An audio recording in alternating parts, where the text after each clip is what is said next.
The home construction ETF, the ITB, hit its best day since April 9th. So joining us now to discuss all of these moves in the sector overall is Stephen Kim from Evercore ISI. Stephen, it's great to have you on. Let's start right there. I mean, we don't usually see these types of moves in home builder stocks. Is it warranted? Well, I'll tell you, the builders have a reputation for moving fast and furious, and you don't get a lot of warning. The guys in traffic in these names know that you have to be early. Because if you're a bit late, you'll be buying them like materially higher, like what we're seeing today. So yeah, today's a little bit exceptional, but I think that this is a little bit typical for builders in that they move very quickly, and I would say they move really when the sentiment and the fundamentals are slowing their decline, because that's really what we're seeing right now. We have not seen an improvement in fundamentals, but the positioning and the anticipation that you would see worsening set you up for today, because you did not see worsening, or you saw barely worsening, and that was enough to get people to say, okay, maybe the second derivatives have started to go positive. Maybe the deterioration is slowing, and we want to be in before the actual fundamental improvement happens. Got it. So signaling a bottoming out, if you will, here. You just used the word late. Looking at the moves we saw in these stocks today, is it late? Do you wait for a pullback to buy now? Well, we've said that these builders are structurally undervalued, that these builders are really historically traded on book value, and that is not appropriate anymore. We have said that sort of below the surface, these companies have dramatically improved their fundamentals. They are moving more land light. Their overall sustainable level of profitability is higher than it was. Their leverage is virtually non-existent today, and they are regular repurchasers of their shares. And all of this has frankly been recognized by the specialists who look at this group really closely. But frankly, they've been somewhat cynical that any of that would actually drive a revaluation yet.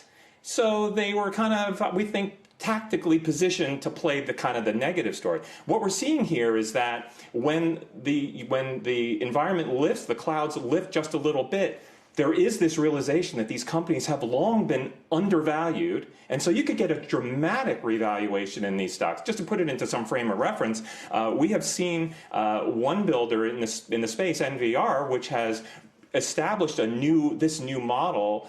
They were trading at 18 times, even higher than that on a PE basis, and many of these builders were trading at kind of high single-digit PE multiples just very recently. So I think a big move is appropriate, and I don't frankly believe we're done. So President Trump floating the idea that the administration is exploring removing capital gains taxes on home sales to help housing rebound here amid high mortgage rates. I realize that's going to take an act of Congress to actually, see that come to market, if you will.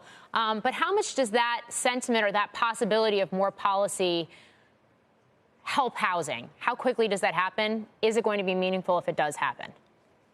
Well, it'll be an incremental help, and I'd say it's probably going to be helping you more at the higher end of the market than the lower end of the market, because of the fact that you already have a tax shield, if you will, up to $250,000 in capital gains for a single and $500 for a married couple. That's a lot of capital gains, and so pretty much we're talking about the higher end of the market that could potentially be unlocked.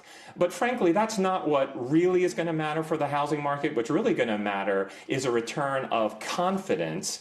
We believe that a lot of actually the actions that the Trump administration has taken has created instability and uncertainty. And frankly, people who are going to make the biggest, purchase of their life, they don't like to have any kind of insecurity or uncertainty. And so we think that's actually hurt the group more than anything.